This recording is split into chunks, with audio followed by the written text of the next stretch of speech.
सद्गुरुदेव भगवान की जय हो, सच्चिदानंद भगवान की जय हो। हरिओम।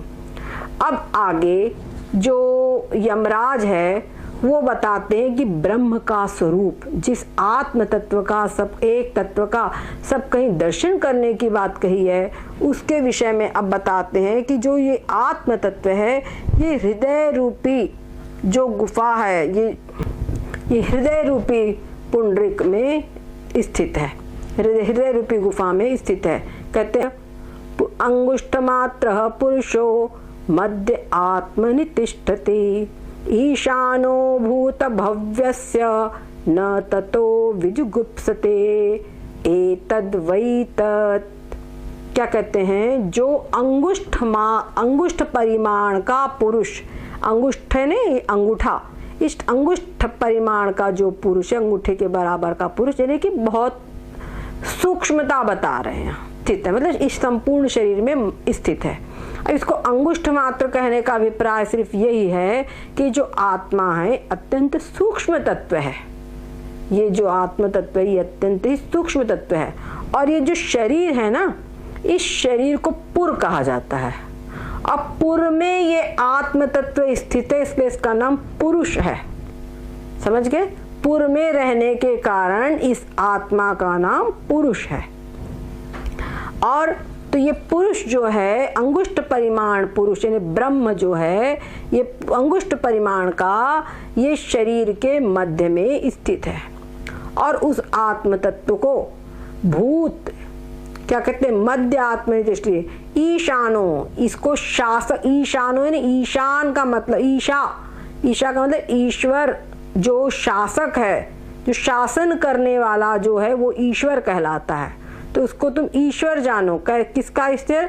भूत मैंने जो पिछले पहले जो कुछ भी हो चुका है, वर्तमान जो कुछ भी वार्ता में चल रहा है, जो भविष्य में जो कुछ होने वाला है, जो कुछ आगे है, वो सबका शासक है, सबका शासक है। सब कुछ उसी के द्वारा नियमित हो रहा है, उसी के अनुशासन में सूर्य चल रहा है, सूर्य उदित हो रहा है, दिन और रात हो रहे हैं, चंद्रमा उदित हो रहा है, तारे अपना कार्य कर रहे हैं, सारे ग्रह नक्षत्र अपना कार्य कर रहे हैं, पृथ्वी गोल घूम रही है, और सब कुछ अपना अपना काम, सारी राशियां, सारे पूरी सृष्टि अपना कार्य कर रही है।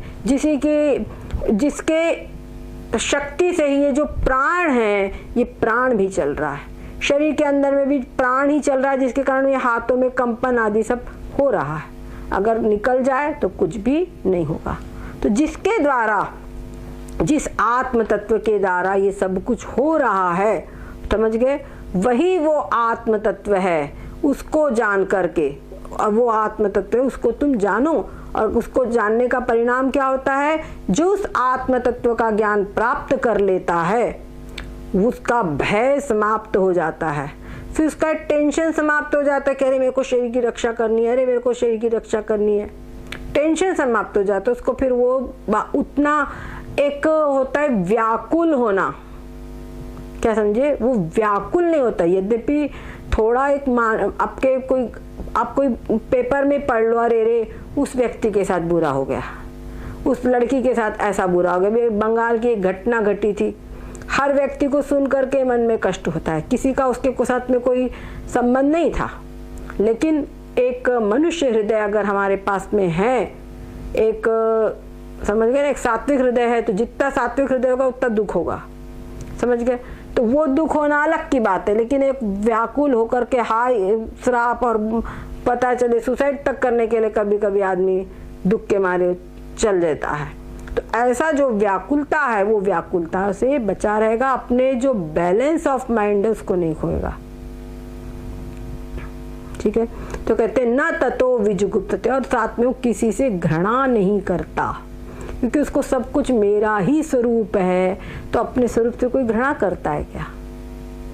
तो वो इस प्रकार से स्थित रहता है। तो कहते हैं जिसके द्वारा, जो ऐसा जो पुरुष है, जो इस आत्म तत्व में और पूरा भूतकाल वर्तमान भविष्यकाल सबको जानता है, वही वो आत्म तत्व है जिसको तूने पूछा था नचिकेता। तो इसलिए कहते एतद् वै तत्, यही वह तत्व है। ये आज यहाँ पर बता दिया।